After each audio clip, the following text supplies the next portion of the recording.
Sahabat setia Gowor yang dikasihi Tuhan, Shalom. Hari ini adalah Senin 10 November 2025.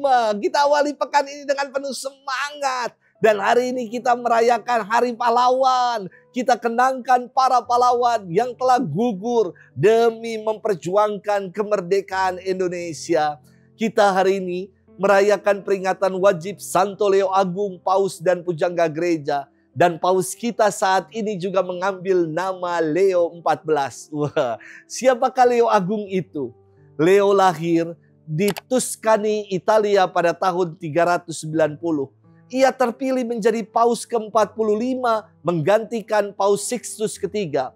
Paus Leo adalah paus pertama yang dianugerahi gelar agung. Masa kepausannya sejak 29 September 440 hingga wafat pada 10 November tahun 461.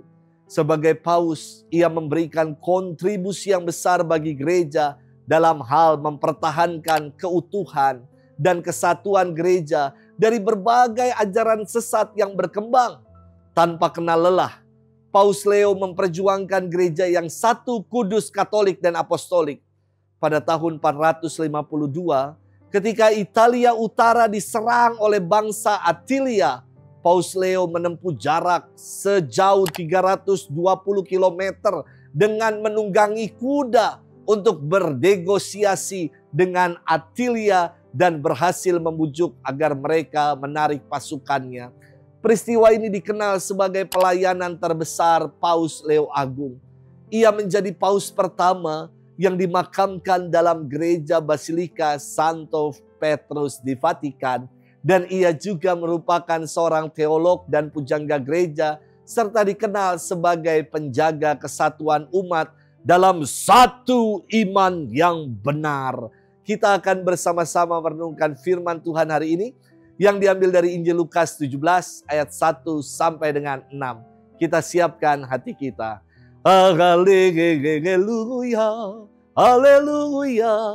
Hendaknya di dunia ini kalian bersinar seperti bintang-bintang, sambil berpegang pada firman kehidupan. Haleluya, haleluya. Tuhan bersamamu dan bersama rohmu. Inilah Injil suci menurut Lukas, dimuliakanlah Tuhan.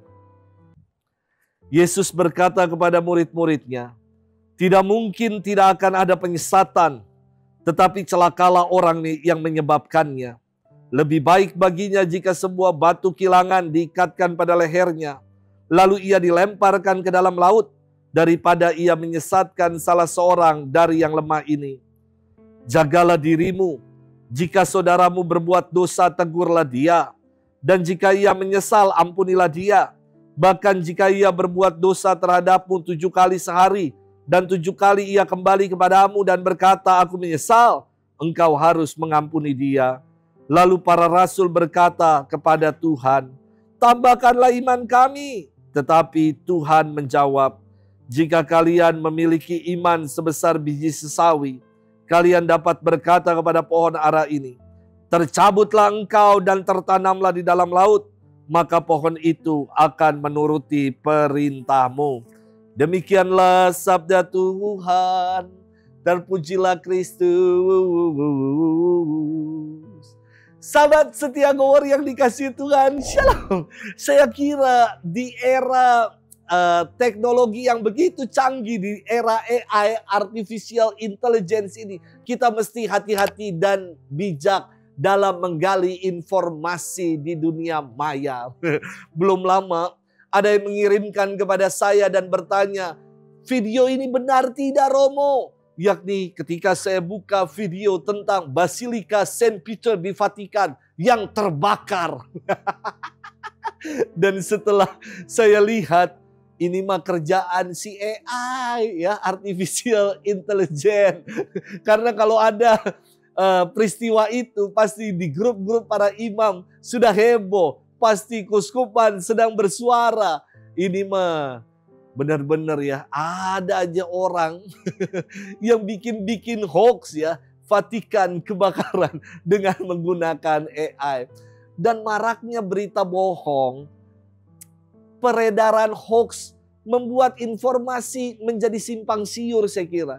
Pernah terjadi pada seorang yang lugu yang akhirnya menjadi sesat karena belajar agama dari internet. Tadinya ia orang yang begitu toleran di tengah masyarakat.